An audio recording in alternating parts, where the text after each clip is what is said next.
Hola, ¿qué tal? Buen día a todas, a todos. Mi nombre es Omar Romero. Soy estudiante del doctorado en Derechos Humanos del Centro Universitario de Tonalá de la Universidad de Guadalajara. Y el día de hoy me encuentro dialogando con el maestro Alberto Bautista. Alberto, buen día. ¿Cómo estás? Buenas tardes, Omar, aquí desde San Diego, California. Bien, gracias. ¿Y tú? Muy bien, muchísimas gracias. Muchas gracias por el espacio, por darnos este tiempo. Bueno, la razón de ser de este diálogo, el maestro Alberto Bautista lo conocí en el coloquio o Congreso Internacional de Derechos Humanos y Derecho Internacional Humanitario, que se llevó a cabo el pasado 18 y 19 de abril en el Poder Judicial del Estado de Jalisco. El tema en general del coloquio, así en su gran amplia generalidad, es sobre víctimas o fue sobre víctimas de diversa índole, ¿no? Había una categorización y en el panel precisamente donde conocí a Alberto era específicamente víctimas de discursos de odio. En ese sentido es muy importante, bueno, hacer este énfasis, como introducción a este tema porque, bueno, esta charla, este diálogo, gracias Alberto por el mismo, tiene su razón de ser. Pues bueno, en el coloquio de repente no hubo espacio para preguntas y tal, ¿no? La siguiente mesa y los que siguen. Y bueno, fue el de ahí la inquietud. Por eso alcancé a Alberto al final de la charla y amablemente accedió a pues darnos el espacio, ¿no? O sea, me quedé con la duda de preguntar, que eso vamos a iniciar con esta pregunta, Alberto, que fue prácticamente, bueno, dicho sea de paso, antes de empezar el tema, o sea, Alberto es coordinador del área de diversidad e inclusión en SEMPRA. Esto tiene que ver muchísimo con el tema, o sea, esta premisa va de la mano con la otra, porque una le sigue a la otra como una especie de colorario. Es una especie de labor profesional, ¿no? Que se presentó a manera de premisas en este contexto un poco más académico, pero en sí la labor del maestro Alberto Bautista tiene que ver con la coordinación del área de diversidad e inclusión en SEMPRA. En ese aspecto, Alberto, antes un poquito de entrar en materia, que es en sentido estricto, qué son, cómo se manifiestan y cómo afectan los discursos de odio, a premisa inicial vaya como una especie de contextualización, porque va de la mano, ¿no? Con tu praxis profesional, tu praxis social y el tema del coloquio. Por eso de ahí surge, vaya, la razón, la causa de este diálogo, de ahí emana, vaya, la necesidad de hacer este tipo de espacio. Pero bueno, Alberto, a manera de conclusión, ¿cuál es tu labor en este sentido en la coordinación de diversidad e inclusión? ¿Y cómo tiene que ver esto directamente con la pregunta inicial, ¿no? Con los discursos de odio, que fue principalmente el tema del Congreso Internacional en el cual tuviste a bien participar? Sería esa la introducción, Alberto. Sí, muchas gracias, Omar. Primeramente quiero agradecer la invitación para este proyecto. Para mí es muy importante, como bien mencionas, soy egresado de la Universidad de Guadalajara, soy tapatío, nací y crecí en Guadalajara y para mí es muy importante el tener este tipo de oportunidades en donde siento que estoy aportando un poquito con mi granito de arena a mi gente y a mi país. Soy director de diversidad e inclusión y como bien menciona Omar, pues esta es la segunda vez que participo con la REDI, el Red Internacional de Derechos Humanos y Derecho Internacional Humanitario. El año pasado yo estuve como moderador del panel de víctimas de odio, de discursos de odio, y esta vez como panelista. Para darles un poco de contexto, la empresa SEMPRA está aquí en San Diego, California, es el corporativo. Tenemos 5 empresas de la familia afiliadas y somos 20,000 empleados. Entonces tenemos un equipo de diversidad e inclusión en cada una de las compañías y estamos trabajando juntos. Trabajamos juntos con todos los proyectos, iniciativas para estar ahora sí que fomentando un ambiente de respeto y profesional. Los discursos de odio, pues son cualquier tipo de comunicación, ya sea verbal, escrita o hasta de actitud, en la cual se utiliza un lenguaje discriminatorio en referencia a alguna persona por el grupo al que pertenece. Ya del discurso de odio a crímenes de odio, pues es cuando ya se actúa sobre ese de la violencia. Entonces, para mí es muy importante el estar trabajando con los empleados y fuera de la empresa trabajo también con organizaciones no lucrativas.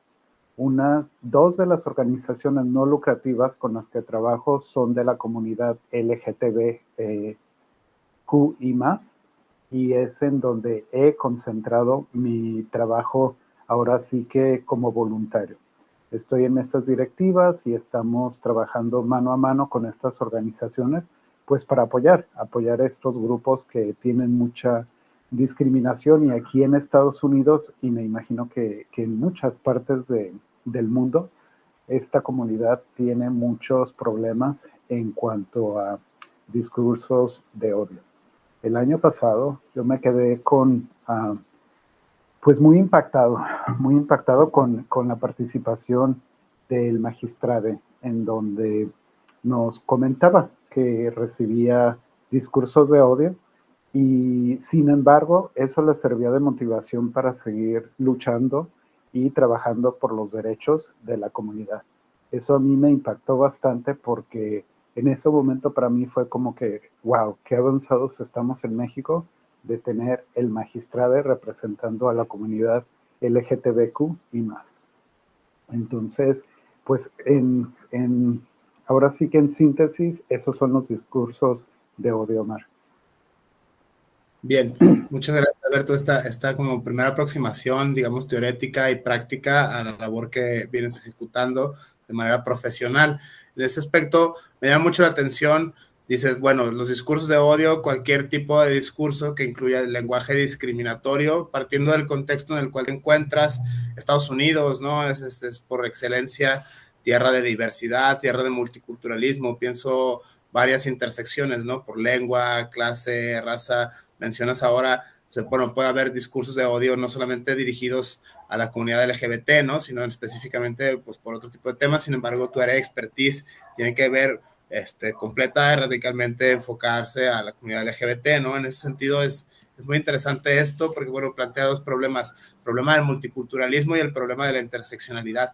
O sea, como, por ejemplo, distintas categorías que se entrecruzan entre sí en una misma persona, ¿no? Pienso en esto, derechos humanos, principio pro homine, ¿no? El principio pro persona, la mayor protección, al menos pienso en la Constitución mexicana, ¿no? Sería interesante el ejercicio de derecho comparado, ¿no? Con la Constitución americana, ¿no? En ese aspecto sería como una especie de símil, pero eso sería otra labor.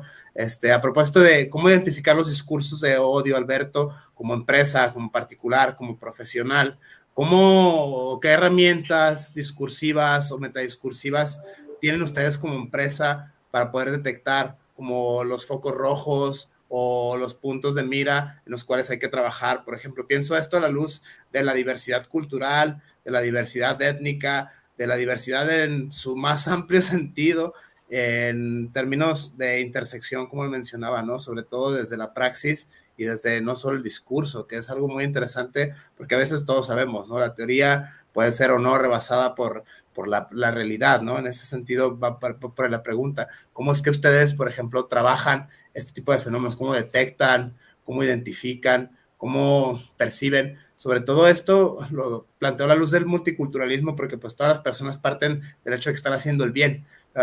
Tenemos unas nociones básicas, sin embargo, eso es muy interesante, ¿no? Un espacio mínimo común de convivencia, sobre todo en la lógica empresarial, lo pienso, ¿no? Como espacios libres de violencia, espacios que fomenten la inclusión, la diversidad, precisamente en tanto que director del área, valga la redundancia, de diversidad e inclusión, Alberto. Por ahí va, en síntesis, ¿cómo se dan cuenta ustedes qué metodologías utilizan, discursivas o metadiscursivas, para poder detectar los discursos de odio? En ese sentido va la pregunta. Sí, Omar, gracias. Y muy interesante todo lo que mencionas. Hay muchas herramientas que utilizamos. Primordialmente, pues partimos de un código de conducta, ¿verdad? Tenemos también capacitaciones que son obligatorias para los 20,000 empleados. Si tú eres supervisor, si tienes gente a tu cargo, la capacitación de acoso sexual debe ser de 2 horas y es por ley. Todas las empresas que tienen más de 50 empleados tienen que demostrar que están proporcionándole a sus empleados estas capacitaciones de acoso sexual. Como mencioné, para los que tienen gente a su cargo es de 2 horas y a las personas que no tienen gente a su cargo es de 1 hora. como bien mencionas, pues hay muchos retos porque tenemos, además de diferentes culturas trabajando juntas, tenemos también 5 generaciones de empleados trabajando juntos. Entonces, todos los retos que te puedes imaginar, ya sea por diferencias culturales o por diferencias generacionales, siempre salen a flote. Pero es muy importante la labor que hacemos y de estar trabajando día a día. Además que los temas de diversidad, equidad, inclusión son muy fluidos. Lo que es aceptado hoy puede que no sea aceptado mañana. Entonces ahí tenemos que estar ahora sí que al día conforme a todo lo que está pasando. Los eventos externos también, cómo nos afectan, cómo nos impactan. Hemos tenido pues bastantes situaciones externas en las que han impactado a la población en Estados Unidos y en nuestra empresa. Por ejemplo, la muerte de George Floyd, cuando la comunidad afroamericana pues ya tiene muchos problemas de discriminación históricamente. Entonces, ¿cómo afectan esos eventos externos a tu población interna de empleados? ¿Y qué hacemos nosotros para ayudarlos? Pues formamos grupos de comunidad en las que les damos un espacio seguro para que nos cuenten, nos platiquen cómo se sienten, cómo les está afectando y cómo nosotros les podemos ayudar. Entonces, son muchos proyectos los que tenemos día a día. Estamos ahora sí que conscientes que todo puede cambiar por una situación externa, pero lo más importante es el tener, ahora sí que ser vulnerables y acercarnos a nuestros empleados para ver cómo les podemos ayudar. Interesantísima esta premisa, Alberto, me hace pensar la siguiente pregunta, bueno, la siguiente intuición, ¿no? En ese aspecto, partiendo de la pluralidad de visiones y cosmovisiones que tienen por distintos tipos de intersecciones inherentes a la clase, vaya, todos los que vienen marcados en el principio de no discriminación en la Constitución mexicana, ¿no? En el principio, en el primer artículo, ¿no? Por raza, etnia, género, clase y todos los que vienen ahí, eso es súper interesante pensarlo a la luz de la pluralidad. O sea, cómo, por ejemplo, se corre el riesgo, esto viene de la antropología social, por ejemplo, el peligro de la asimilar culturalmente una cultura en otra. O sea, ¿qué valores, por ejemplo, asimilacionismo cultural, le llaman los antropólogos? O sea, esta visión es la visión y todos van a meterse aquí porque prácticamente esta es, o se trata por el contrario de colaboración entre distintas formas, o sea, donde se respeta la identidad cultural, por ejemplo, muy también atendiendo a los derechos de los pueblos, ¿no? O sea, por ejemplo, temas de religión, temas de costumbres, temas de usos y costumbres, que prácticamente convive lo uno y lo múltiple, ¿no? En ese aspecto, ¿cómo ustedes como empresa, sin coquetear con esa tentación, vaya, de homogenizar o de, digamos, en cierta medida, como todo el discurso de los derechos humanos puede ser concebido como la opresión en sí misma a otros pueblos, es decir, occidentalizarlos o democratizarlos a la fuerza, ¿no? Que eso sería lo que los pueblos que no son de Occidente tenderían a pensar en ese sentido, no sé, o por el contrario, si es el arma por excelencia de emancipación que existe, ¿no? Civilizar a los pueblos y democratizarlos. Por eso es que lanzo esta premisa, sobre todo en un término axiológico, ustedes como empresa, o sea, como promotores de la igualdad, de la diversidad y la inclusión. Es una línea bien delgada, creo yo, es un problema muy interesante.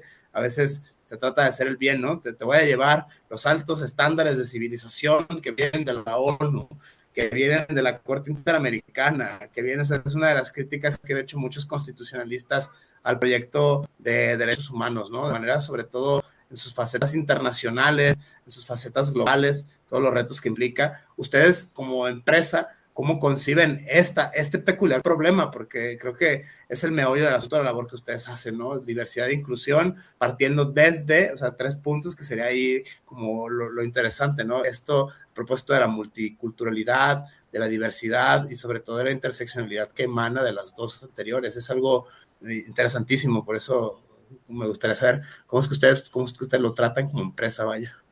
Sí, de acuerdo, Mare. Es un tema muy complicado, como bien mencionas, ¿verdad? Pero yo lo veo de esta forma. Tenemos un código, como mencioné, de conducta.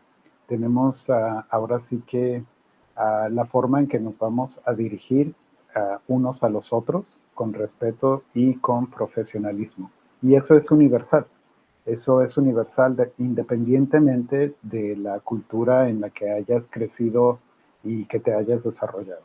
Ahora también, la forma en que yo veo las cosas y nosotros trabajamos en la empresa con ahora sí que nuestros empleados, es el respetar las diferencias culturales y el encontrar cuáles son las similitudes que tenemos para poder trabajar juntos. Lo que para mí culturalmente puede ser aceptable, a lo mejor para otra cultura no lo es, pero si nos basamos y nos enfocamos en el profesionalismo y el respeto el uno al otro, entonces eso no te lleva a ningún conflicto. El conflicto es cuando nos cerramos o cuando tenemos prejuicios culturales y que no los estamos reconociendo y no los estamos atacando. Por eso mismo también tenemos capacitación para estar trabajando sobre nuestros prejuicios personales, culturales. Todos tenemos prejuicios. No somos nadie exentos de tener prejuicios por la forma en que crecimos, por donde nacimos, pero lo importante es que te des cuenta de cuáles son tus prejuicios. A lo mejor tú creciste por ejemplo, yo cuando crecí en Guadalajara, yo no me acuerdo haber tenido en la escuela o alrededor ningún, ningún compañero o vecino que fuera de la comunidad afro-mexicana, ¿sí? Entonces, en ocasiones escuchaba comentarios sobre esta comunidad y sobre todo cuando me vine a vivir a Estados Unidos, escuchaba muchos comentarios sobre agresividad de este grupo, sobre ten cuidado con este grupo, y esos son prejuicios. Pero ya una vez que entras a trabajar o conoces vecinos o conoces hasta parientes que son de una comunidad, cualquiera que sea, te das cuenta de que nada más estamos creciendo con esos prejuicios sin conocerlos y sin atacarlos. Ya después, hasta la misma comunidad gay tienen prejuicios entre sí mismos. Entonces, esto es súper importante que podamos trabajar en eso.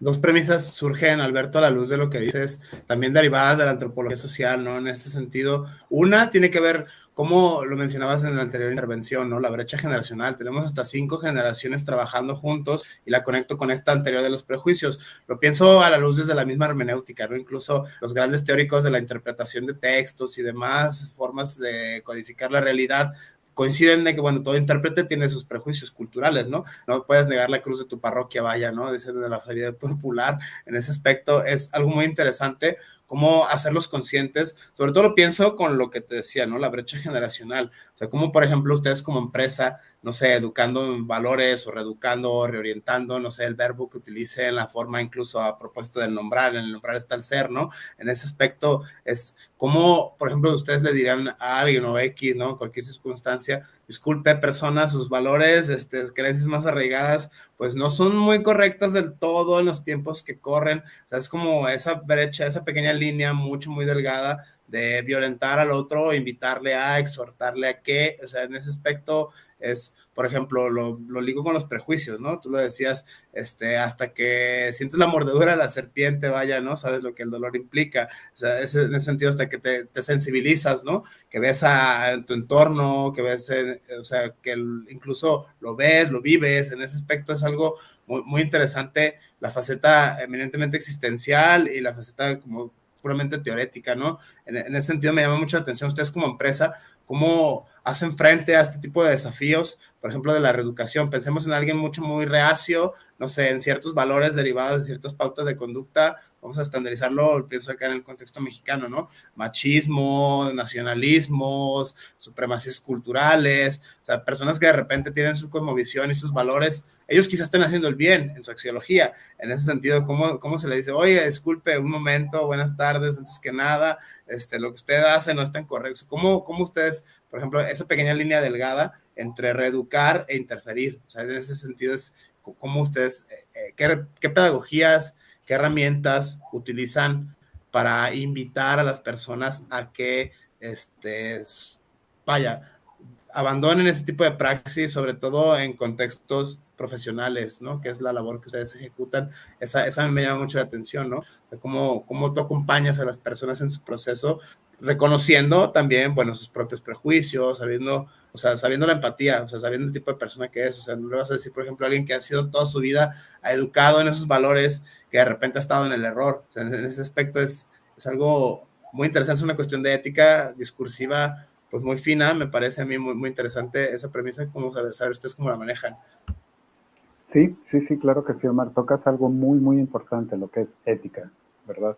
Entonces, como bien te comentaba, desde el momento en que un empleado es contratado, hay una orientación en la cual se le hacen presentaciones diferentes en cuanto a todo, ¿no? En cuanto a los beneficios que va a tener el empleado, en cuanto a cómo estamos organizados en la empresa.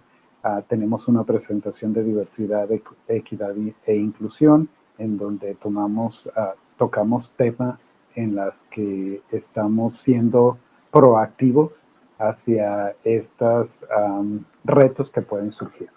Ahora, también tenemos una línea de ética, ¿sí? Que es anónima o que puedes también no ser anónima. Si tú tienes ahora sí que situación en la que tú sientes que se te está discriminando, se te está atacando, tú puedes traerlo a tu supervisor o puedes hacer un reporte a la línea de ética.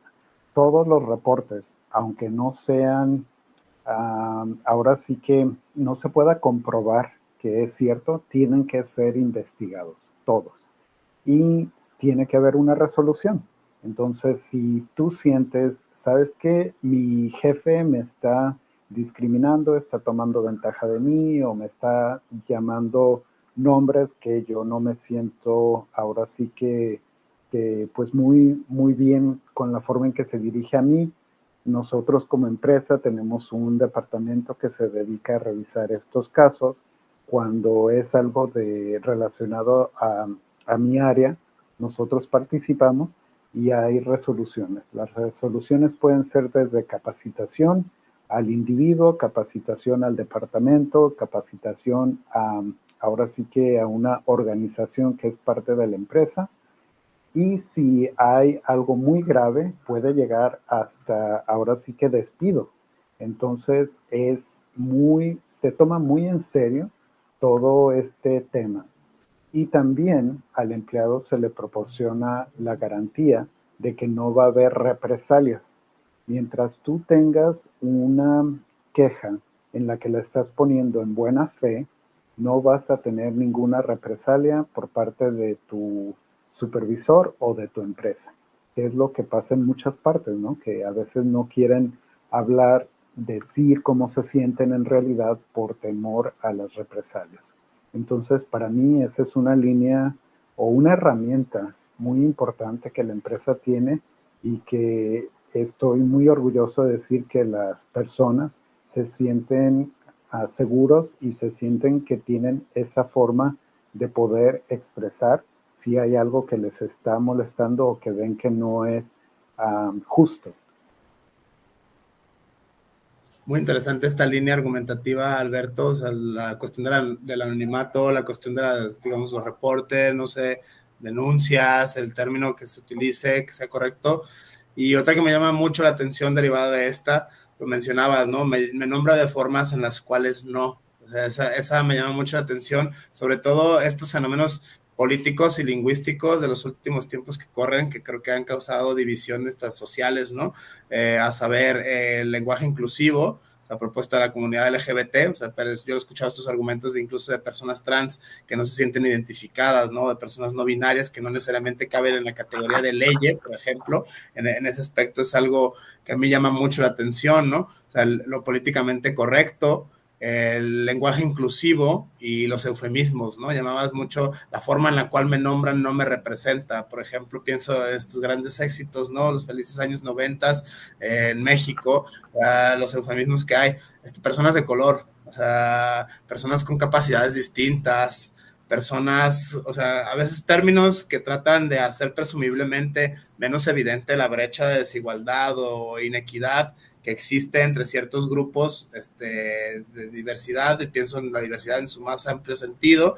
¿Cómo es que ustedes hacen frente ante estos fenómenos? Porque, insisto, han sido muy polémicos, ¿no? Estos videos de refutando feministas o refutando gente, o sea, estas tendencias que hay a casillar el lenguaje, por ejemplo, o encasillarse una forma de pensar, ideologías políticas, ideologías incluso de otro tipo que tienen que ver con la forma en la cual se usa, ¿no? O sea, es que el lenguaje no me representa, o sí, al contrario, me siento identificado con las categorías y les voy a pedir por favor que me nombren de esa manera y no de otra. En ese aspecto, ustedes, ¿cómo hacen frente a estos desafíos del siglo XXI, que creo que son desafíos contemporáneos en general en las sociedades que vivimos? A saber, insisto, o sea, lo políticamente correcto, el lenguaje inclusivo y los eufemismos que de ello emanan, ¿no? Eso es muy interesante. Creo que ustedes, bueno, como diversidad e inclusión, tiene que haber una cierta política empresarial o incluso un código de ética, ¿no? Para poder normar este fenómeno.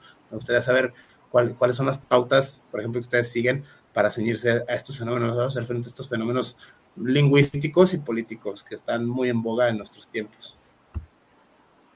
Sí, claro, Omar. Muy interesante el tema que estás tratando. Y como comentaba antes de la grabación, el lenguaje es cambiante.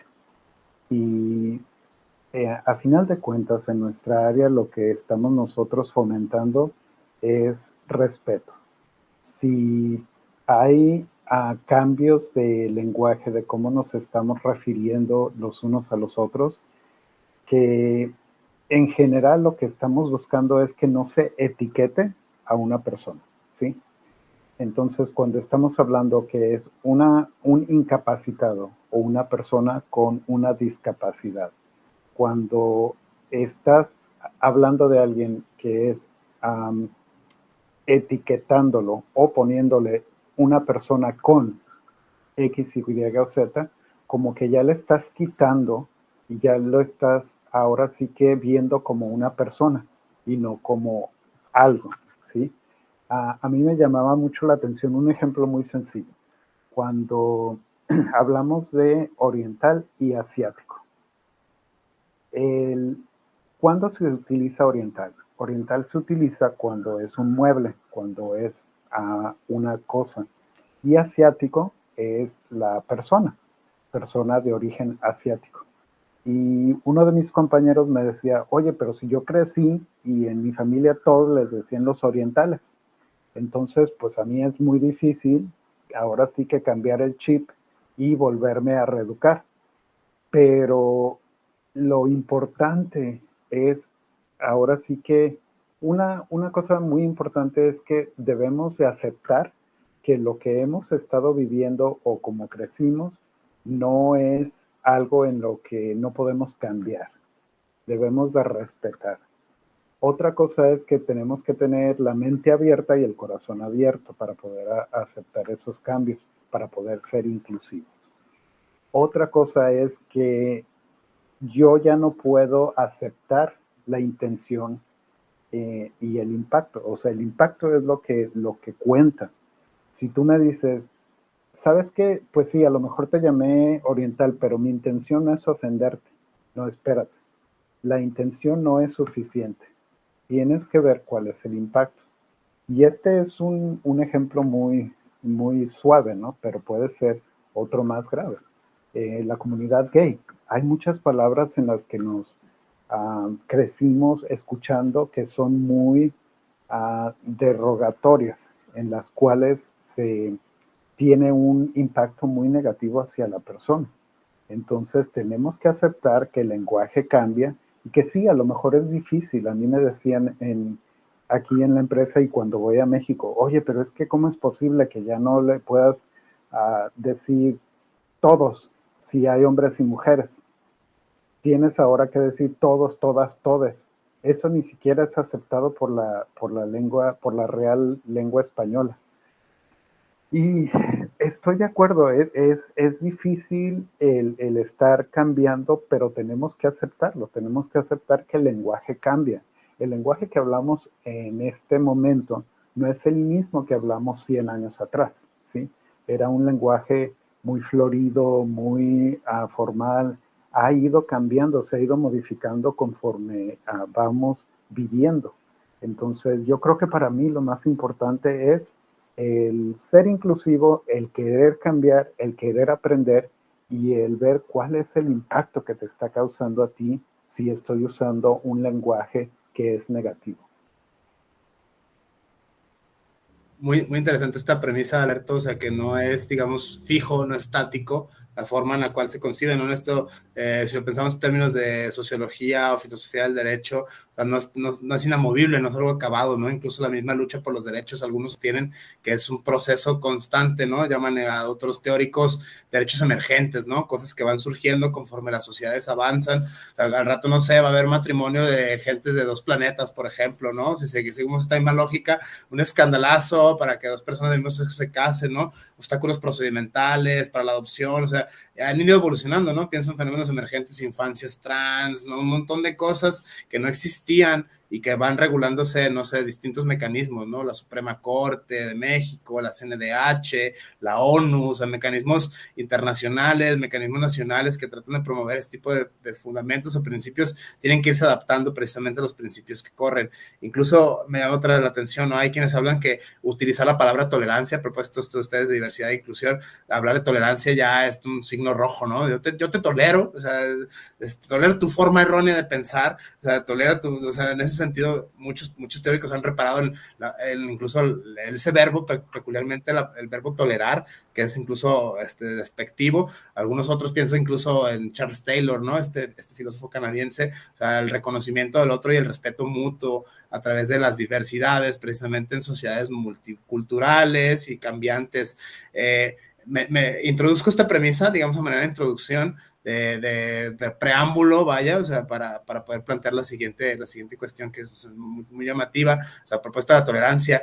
Algunos dicen tolerar a todos menos al intolerante, o sea, en ese aspecto es como toleramos a todos menos al intolerante, o sea, en ese aspecto las personas, ustedes cómo lidian con mentalidades reacias, o sea, gente, lo decías tú, o sea, ¿cómo que tengo que decir todas primero, antes que todos y ya está? O sea, en ese sentido, en el nombrar este tercer sigue estando esa misma premisa, pero ustedes cómo lidiar, digamos, cuando existen ciertas reticencias o ciertas resistencias a los cambios. O sea, oye, de repente también se coquetea con el polo opuesto, ¿no? También imponer como que no suena nada inclusivo y a nada diverso, ¿no? En ese aspecto, por ahí va esa creo que tensión dialéctica que existe entre el uso del lenguaje para reeducar, acompañar y, por ejemplo, no sé, reinventar las formas en las cuales se dan las relaciones a través del lenguaje y cómo ustedes lidian con alguien. No sé si tengan algún mecanismo punitivo, si sean de carácter jurisdiccional, no jurisdiccional, o sea, personas que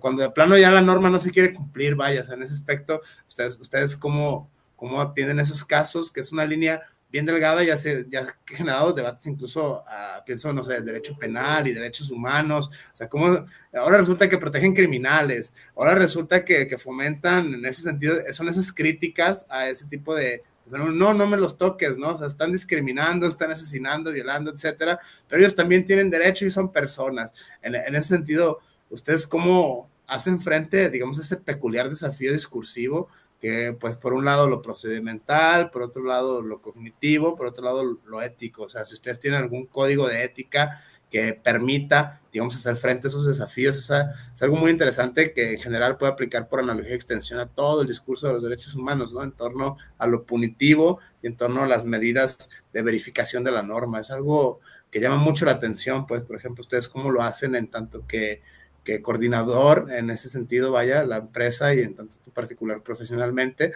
como coordinador de diversidad e inclusión de SEMPRA. Eso es muy interesante, Alberto.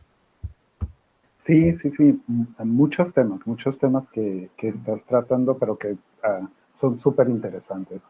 Yo creo que para empezar, la palabra tolerancia también para mí nunca ha sido algo que estoy muy de acuerdo, ¿sí? Para mí es el respetar. Como tú bien dices, el tolerar es como que, bueno, te tolero, pero es el respeto es lo que es importante. Ahora, algo muy importante, Omar, que no había mencionado anteriormente. Aquí en Estados Unidos, las empresas están sujetas a demandas. Si hay empleados que se quejen porque tú no tienes los controles para evitar este tipo de situaciones discriminatorias, discriminativas, puede ser la empresa demandada, ¿sí? Y aquí en Estados Unidos, como yo creo que bien sabes, las demandas son al día. Entonces, yo creo que las empresas obviamente están interesadas en fomentar un ambiente de respeto, pero también para protección de la misma empresa. Si tú tienes grupos que estén demandando, puede haber mucha pérdida económica.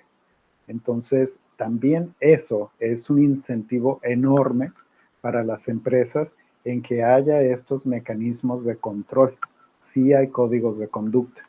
Sí se puede llegar a despedir a alguien que diga, no, pues yo no puedo trabajar con Omar porque es mexicano y yo a los mexicanos no los tolero. Yo a los mexicanos son a X, Y y Z. Entonces, sí se puede llegar a despedir a esa persona que está atacando a Omar, porque no vamos a permitir que alguien llegue a ese nivel de, de falta de respeto. Pero quiero ser muy claro en el que para mí es una parte importante en la que sí, la empresa tiene el, el mejor interés de fomentar ese ambiente de respeto, pero también tiene interés en que no haya pérdidas económicas por demandas, que aquí en Estados Unidos es, como mencionaba, al día. Al día hay demandas y tú has visto en las noticias que hay pagos muy fuertes y hay empresas en las que nosotros creemos que tienen todas las reglas y que a veces caen, ¿no? Caen en estos tipos de problemas de demandas. Entiendo totalmente esta premisa de la ética empresarial y al respecto, Alberto, la siguiente, o sea, como intuición, ¿no? Que emana de esta premisa, que es, vaya, si ustedes como empresa tienen alguna especie de valores estándar, que precisamente como empresa socialmente responsable, no solo con el medio ambiente, no solo con políticas públicas o empresariales en este caso concreto que tienen que ver con la inclusión de género, sexo y un largo etcétera, todos estos debates, ¿no? Lo decías, es que yo no trabajo con inmigrantes, yo no trabajo con mexicanos, yo no trabajo con cualquier predicado es válido, o sea, en ese aspecto, ustedes como empresa socialmente responsable, también pienso en estas como cargas o recomendaciones que hay a las empresas de fomentar la salud mental en los trabajadores, ¿no? O sea, es una especie de bienestar empresarial bajo la lógica de, bueno, si funcionan bien mentalmente, los resultados van a ser pues naturalmente más productivos y como lo menciona, no vamos a exponernos a demandas, ¿no? Teniendo personas que tiendan a ejercitar precisamente discursos de odio en términos pragmáticos, utilitarios. Creo que, pues bueno, Estados Unidos se caracteriza mucho por eso, ¿no? Las corrientes que emanan de pensamiento, utilitarismo, pragmatismo, filosofía analítica, es una larga corriente, bueno, en el hacer de la filosofía anglosajona en general, es algo muy peculiar, o sea, en concreto, si ustedes tienen una especie de política empresarial, escuchaba ese término, me llamó mucho la atención hace unos días, cualquier color, en este caso green o púrpura, washing, ¿no? O sea, como que hacer la finta o que eres pro mujeres o que eres pro diversidad o que eres pro medio ambiente o que eres pro animales o que eres pro planeta. En ese aspecto muchas veces solo se da a nivel, digamos, para evadir impuestos, ¿no? Para estar en las normas. En ese aspecto, ese término me llamó mucho la atención y ustedes, vaya, si bien se liga o no con esto, si tienen una política responsable, no sé, medio ambiente, inclusión, o sea, en este caso, minorías étnico-religiosas, étnico-culturales y un largo etcétera, si hay valores estandarizados en la empresa que permitan diseñar políticas, en este caso, de convivencia socialmente responsable, con el desarrollo integral del bienestar de los trabajadores, que creo que en materia de derechos humanos hay muchas regulaciones al respecto, ¿no? Recomendaciones incluso para las personas morales, ¿no? En este caso las empresas, o sea, cómo es que ciertas pautas de conducta tienen que fomentarse, insisto, para estas causas, ¿no? El medio ambiente, la salud mental, etcétera, si es que ustedes tienen un código de conducta específico o ad hoc para atender este tipo de fenómenos, Alberto. Sí, sí, claro que sí. Muy interesante lo que mencionas. Y todas las operaciones, la forma en que hacemos negocios, la forma en que nos conducimos los unos a los otros, tienen que ir ligados con los valores de la empresa. Y deben ser valores en los que todos los empleados los conozcan, en los que tú los tengas en tu página de la empresa, en los que los tengas en diferentes áreas y que todos los conozcan para que puedan sentirse que los han entendido. Son tres muy sencillos, tres valores que tenemos en la empresa. El primero es en inglés, Champion People, que quiere decir vamos a ayudarnos, apoyarnos los unos a los otros y tu labor es ayudar a alguien a seguir creciendo, ¿sí? Eso es Champion People. El segundo es Do the Right Thing o haz siempre lo correcto. Siempre lo correcto dentro de la empresa y fuera de la empresa. Eso es algo que es muy importante y es ligado a lo ético. Siempre te vas a conducir de una manera ética dentro de la empresa y fuera de la empresa y cómo te relacionas con los demás. Y el tercero es Shape the Future, que es tú vas a ser innovador y vas a tener una influencia positiva en el futuro de la empresa. Entonces, si todas las operaciones, si todas las actividades las ligamos a los valores de la empresa, es muy sencillo, porque son valores que todos tenemos, conocemos y que los tenemos ahora sí que en nuestro ADN como empleado, en las cuales no hay pierde, no hay pierde de que vayas a decir es que yo no sabía, es que yo así estoy acostumbrado, es que yo así crecí. No, aquí vamos a ser éticos y está dentro de los valores. Entonces, para mí eso es algo súper importante en lo que todas las actividades que hacemos están ligadas a los valores de la ética. Aquí en Estados Unidos actualmente todos los trabajos de diversidad, equidad e inclusión están siendo muy politizados. O sea, hay mucha política en la cual están interviniendo en el trabajo que hacemos. ¿Y por qué es esto?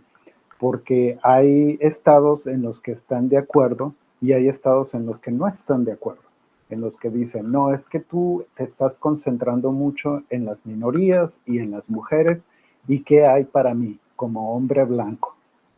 Aquí no hay ningún problema, sus argumentos, aquí no hay ningún problema de de problemas sistemáticos. Y estamos perdiendo oportunidades porque tú te estás concentrando en ahora sí que minorías o en mujeres.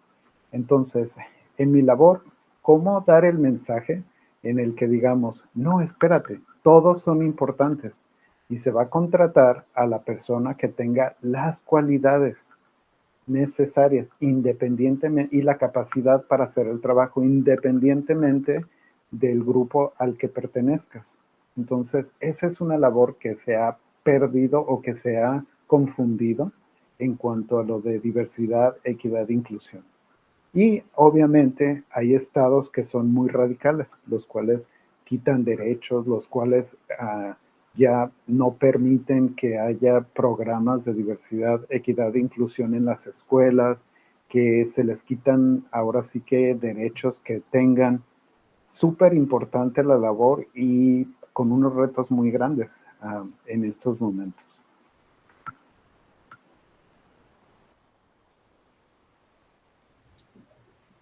Alberto, entonces, atendiendo estos fenómenos, ustedes como empresa tienen una especie de cuadernillos, apoyo, material docente, digamos, que permita reeducar, reorientar una suerte de transmutación de los valores, pienso en Nietzsche, ¿no? Una transformación de los valores de las personas, como cambiar el chip, vaya, se diría coloquialmente, que permitan a cualquier persona reeducarse, o sea, desde las formas de nombrar a los colectivos, desde las formas de referirse a. Pienso esto por analogía, porque bueno, hace unos días me encontré un cuadernillo de la CNDH donde precisamente hablaba de diversidad, hablaba sobre personas trans, ¿no? O sea, sobre la letra T en el LGBT, o sea, en ese aspecto es como nombrarse y las distinciones que hay, ¿no? Las distintas categorías, si ustedes tengan algo similar. Agarro el ejemplo que ponías hace rato, o sea, no es lo mismo oriental que asiático, ¿no? O sea, si ustedes tienen una especie de glosario, si tienen una suerte de manual que permita a cualquier persona que así lo desee, que esté interesada, poderse aproximar a este tipo de fenómenos, digamos, del buen discurrir, sobre todo pensando en la lógica de la labor que hacen ustedes en SEMPRA, que es prácticamente construir una especie de espacio mínimo de convivencia en el cual puedan converger varias formas de ser, o sea, en ese aspecto, homogenizar el discurso, ya te lo planteaba hace rato, el riesgo que se corre de tratar de asimilar culturalmente. Ahora no, ustedes van a renunciar a su costumbre porque esto es América, por ejemplo, ¿no? O sea, esto ya, ustedes tienen que ser así, no de otra forma, porque estos son los valores que aquí se siguen y no son otros. O sea, en ese aspecto, precisamente esa labor, yo bueno, sí lo leo, o sea, en ese aspecto como una suerte de labor de reeducación, que es bastante loable lo que ustedes hacen como particulares y como empresa, en este caso concreto, de cambiar los paradigmas de las personas, ¿no?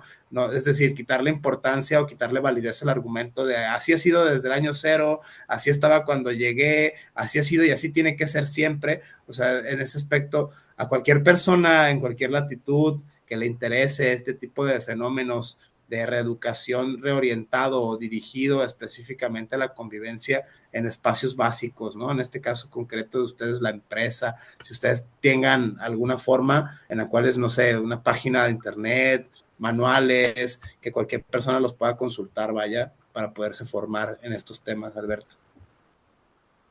Sí, claro, Omar. Todo lo que mencionas tenemos y te doy los ejemplos. Por ejemplo, partimos del código de conducta que se aplica a todos los empleados. Es lo básico. También tenemos una página de diversidad e inclusión dentro de nuestros sistemas que utilizamos, en los cuales tenemos todos los recursos que puedes necesitar y si tienes curiosidad de algún tema en particular. También todos los meses estamos promoviendo, tratando diferentes temas que pueden ser culturales, en los cuales invitamos ahora sí que expertos a que nos hablen, a que nos den conocimientos en los que a todos nos ayuden.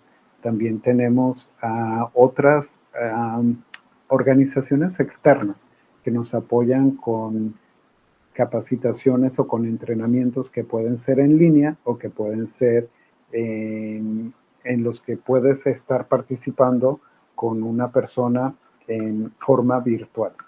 Tenemos también, ahora sí que como empresa en general, todo lo que es el material que hemos estado manejando y que tenemos ahora sí como una biblioteca de cualquier tema que te puedes interesar. Y por supuesto, tenemos ahora sí que los medios de sugerencias en las cuales si tú estás interesado en un tema en particular y el cual no estás encontrando ningún material, ningún recurso que te apoye, nosotros como Departamento de Diversidad, Equidad e Inclusión estamos trabajando de la mano con todos los equipos y con todas las personas. Como te comentaba, tenemos un equipo de diversidad e inclusión en cada una de las empresas y trabajamos también juntos, en los cuales estamos planeando todos los años, ok, ¿cuál es la capacitación que vamos a traer y para quién? Pues siempre va a haber para los que son altos niveles, como los vicepresidentes, los directores, a los cuales se les va a traer temas que los van a ayudar a ser líderes más inclusivos. Y también traemos entrenamientos, capacitaciones para los que no son ejecutivos, que son gerentes, jefes de departamento, que los cuales necesitan ciertas herramientas para también ser líderes inclusivos. Y hay ahora sí que todas las herramientas en línea en las que cualquier persona que sea empleado puede tener acceso. Entonces es una combinación de todo lo que mencionabas para poder darles el apoyo y el conocimiento a todos los empleados en cualquier tema que tengan curiosidad. En síntesis, Alberto, una especie de conclusión provisional para este diálogo súper interesante, pues estos tópicos desde la ética empresarial, lo políticamente correcto, los discursos de odio, políticas lingüísticas, por así nombrarle, ¿no? Políticas inclusivas, políticas de convivencia armónica, desde un punto, lo pienso, no sé, desde la filosofía moral, buscar pautas de convivencia, más o menos universales, intersubjetivas, que permitan un objetivo similar, ¿no? Trabajar por proyectos, trabajar no sé, por metas concretas. En síntesis, ustedes como empresa, Alberto, ¿cómo pueden dar cuenta o cómo podrían, digamos, definir este fenómeno de los discursos de odio, que es un fenómeno contemporáneo, sobre todo en sociedades en las que vivimos, sobre todo lo pienso a la luz el caso concreto de Estados Unidos, donde pues sí conviven muchas cosmovisiones en una sola, digamos, espaciación sociodemográfica, ¿no? En un mismo marco de referencia económico, político, incluso legal. Mencionabas hace rato algo muy interesante, es que sí se le puede sancionar a la persona, ¿no? Puede llegar a un despido, puede llegar a esto, sobre todo la premisa que enunciabas también, para evitarnos una demanda, ¿no? O sea, para evitarnos daños y perjuicios más grandes a la empresa en términos monetarios, es preferible apostar por una reeducación antes que pagar los daños. Y esto tiene que ver muchísimo con los paradigmas jurídicos actuales, las justicias restaurativas, ¿no? Los medios alternos de solución de controversias, no llegar, digamos, hasta las últimas consecuencias por lo que implica costos, gastos de toda índole, ¿no? Moral, psicológica, incluso es que extienden esto hasta lo espiritual, pero es algo muy interesante. Si en síntesis ustedes, por ejemplo, ¿cómo pueden generar herramientas para dar cuenta de medir si es que se puede este fenómeno, si es cuantificable, ¿no? El odiómetro, por ejemplo, ¿no? Cosas que empiezan desde el nombrar hasta que terminan, no sé, es muy lamentable escuchar, por ejemplo, en Estados Unidos, asesinatos a minorías, ¿no? Tiroteos en mezquitas y hacia grupos específicos, ¿no? Hacia migrantes, hacia musulmanes, judíos, gente del Medio Oriente y un largo etcétera, ¿no? En este mismo canal, en esta sintonía de la supremacía blanca, la supremacía, no sé, del capital. Hay gente que habla de esto, ¿no? Por clase, por etnia, por género, por sexo, por lo que sea. Ustedes, en síntesis, ¿cómo es que hacen frente a este fenómeno pues tan arraigado en la cultura contemporánea? Pareciera que en pleno siglo XXI seguimos, bueno, viendo este tipo de fenómenos pues muy en el cotidiano, sobre todo en Estados Unidos supongo que es más evidente que en México, por ejemplo, ¿no? Sobre todo la brecha que hay de distinta convivencia de culturas en un marco de referencia económico, político, que es el caso concreto de Estados Unidos, ¿no? Por el tema de la economía, por el tema de la migración, todas esas cosas que sí tienen que ver bastante, o sea, desde las ciencias sociales podemos pensarlo como un gran todo, ¿no? Como una cebolla, vaya, compuesta de capas que se van interrelacionando entre sí. Pero en síntesis, Alberto, a forma de conclusión, o sea, si ustedes tienen, ¿cómo identifican esto? O sea, ¿cómo lo miden? ¿Cómo pueden hacer, vaya, un diagnóstico? ¿Cómo pueden hacer una especie de visión general como empresa o como particulares en este caso concreto, Alberto? Sí, súper interesante lo que mencionas, Omar. Yo creo que lo más importante es el estar al día, el estar poniendo atención, el estar dando el conocimiento y estar muy al tanto de lo que los empleados están sintiendo y cómo se están manejando. Hay encuestas de la empresa en las que se envía a todos y anónimamente contestan, y esa es una forma de medir cómo se sienten los empleados. También es muy importante el estar trabajando día a día en lo que es la identificación de los prejuicios. Es muy importante estar trabajando día a día en por qué es importante el reconocer los discursos de odio. O sea, lo importante es los derechos humanos, pero también la dignidad humana, ¿sí? El respeto, cómo vamos a estar conduciendo nuestras labores cotidianas, tenemos ahora sí que las formas esperadas en las que tú te debes de conducir dentro de la empresa, y si vas a ver al cliente a su casa, también cómo te vas a conducir. Entonces, todo eso es muy importante y es una labor que tiene muchos retos, pero que es algo muy importante de la labor que hacemos. No podemos decir que lo tenemos todo ya conocido o que no va a haber efectos negativos. Tenemos que estar ahora sí que conscientes de que siempre vamos a tener estos retos por todas las culturas, por todas las generaciones que trabajan juntas, ¿no? Pero para mí lo más importante es decir, ok, si vamos a trabajar juntos, el respeto va a ser lo más importante y el estar conscientes de que a lo mejor no vamos a estar siempre de acuerdo, pero puedes escuchar mi parte de una forma desde el respeto. Puedes tener ahora sí que la curiosidad de conocer y no estar de acuerdo conmigo, pero sí dejarme ahora sí que expresar cuál es mi opinión. Eso es lo que le llamamos seguridad psicológica, en la cual tú vas a expresar tu opinión sin temor a que se te vaya a juzgar, sin temor a que porque estás dando tu opinión se te vaya a correr.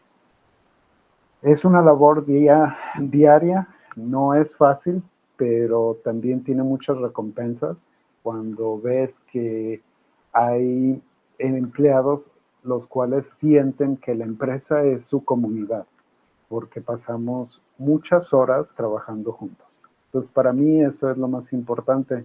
Otra cosa que no mencioné, yo tengo trabajando en esta empresa 20 años. ¿Por qué he trabajado en esta empresa tanto tiempo? Porque en esta empresa encontré una seguridad y me sentí parte de, y sentí que es una comunidad que respeta mi opinión, que me respeta como ser humano, y para mí eso ha sido lo más importante en la forma en que me dirijo y en la forma en que apoyo y trabajo con las personas. Muy interesante, Alberto, todo lo que hacen ustedes como Sempra, tanto que particulares como empresa, o sea, es bastante loable, porque bueno, es esta, digamos, apuesta por hacer del mundo un lugar mejor, ¿no? Sin ambicionar la reparación total del mismo, ¿no? Como en ciertas corrientes místicas del judaísmo.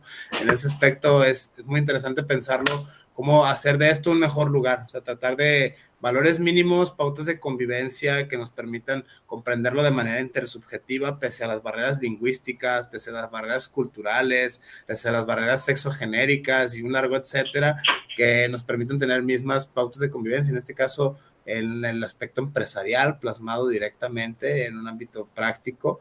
A manera de conclusión, Alberto, no me queda más que reconocer el enorme trabajo y agradecerte pues la infinita paciencia y el trabajo que ustedes hacen, porque pues no es nada sencillo ser como una especie de mediador intercultural. En este caso lo pienso a la luz de los medios alternativos de solución de controversias, tratar de mediar dos concepciones que para uno pues puede que los dos estén haciendo el bien, ¿no? En su misma concepción. En ese sentido, para mí el bien es esto, para mí el bien es aquello. Entonces una necesidad imperiosa de estas sociedades es fungir como mediador cultural. En este caso pues es bastante interesante cómo lo hacen ustedes en el área de diversidad e inclusión, tratar de encontrar lo semejante, no disemejante, vaya, dar con la condición humana, pese a las diferencias que aparecen, digamos, en primera instancia, ¿no? Como prima facie, le llamarían algunos. En este aspecto, no sé si quieras añadir algo, Alberto, en forma ya como de conclusión, para la audiencia en general, o sea, de cómo poder, no sé, acceder a este tipo de comunicación, cómo poder acceder a este tipo de información, alguna especie de algo más que quieras añadir, además de las gracias. Sí, sí, Omar. Bueno, en primer lugar quiero darte las gracias por incluirme en tu proyecto. Admiro mucho lo que estás estudiando y sobre todo con todo lo que puedas estar ahora sí que enfrentando, ¿no? Para mí el estudio es muy importante y admiro mucho este tipo de proyectos. Sí tenemos una página de la empresa en la cual tenemos un área de diversidad y en donde se puede encontrar ahora sí que más concretamente cómo estamos compuestos, qué hacemos, cuáles son nuestros valores, cuál es la labor que hacemos en los diferentes departamentos. Como comenté, para mí es un honor el participar en la UDG, porque soy egresado de la UDG y tapatío, soy de Guadalajara. Así es que mil gracias por esta oportunidad y estoy a sus órdenes en lo que yo pueda apoyar. Podemos seguir dialogando. Mil gracias y buenas tardes. Muchas gracias a ti, Alberto, por la oportunidad y bueno, pues gracias a todas y a todos por escucharnos en esta ocasión. El diálogo con el maestro Alberto Bautista, director del área de diversidad e inclusión de la empresa de Sempra. Muchísimas gracias, Alberto, por esto y bueno, estamos en contacto para cualquier posterior proyecto. Muchísimas gracias. Gracias. Gracias.